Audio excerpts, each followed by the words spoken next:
আগের দিন তো তোমাদেরকে দেখালামই যে সকালবেলায় উঠে হাটে বেরিয়ে পড়েছিলাম মামামের জন্য কিছু জিনিসপত্র কিনতে। দেখো সেগুলোই তোমাদেরকে দেখাচ্ছিলাম। এটা হলো ওর জন্য 3টে গেঞ্জি কিনেছি সাদা রঙের, এগুলো সাদাই হয়। আর এই দোকানটাতেই একমাত্র দেখলাম যে 3টে দিল, তাছাড়া সবগুলোই কিন্তু 6টা 12টা করেই কিনতে হয়েছে। আর ফেরার পথে একটা সিঙ্গেল জামাও কিনে নিয়ে এসেছি, তোমাদেরকে সেগুলোও দেখাবো। দেখো এই প্যান্টের সেটগুলো নিয়েছিলাম 6টা, বললামই তো যে 6টাই নিতে হবে, তার কম নেওয়া যাবে না। আর ওর জন্য এগুলো রাস্তায় পরে বেরোতে পারবে সেই কারণে, আর খুবই তো গরম পড়ে যাবে সেই কারণে এই যে এই সাইজের প্যান্টগুলোও নিয়েছিলাম 6টা, না 6টা না তো 12টা।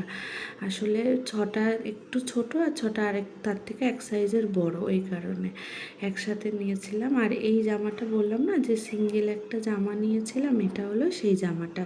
ওই 3টে গেঞ্জি কিনেছিলাম যেই দোকানে, সেই দোকানে দেখলাম যে সিঙ্গেল পিসও বিক্রি হচ্ছে, তাই তার জন্য নিয়ে নিলাম। সামনেই তো পয়লা বৈশাখেও তো কিছু কিনে দিতে হবে, সেই জন্যই একেবারে কিনে নিলাম। যদিও সারা বছরই কেনা হয়, তাও অনুষ্ঠান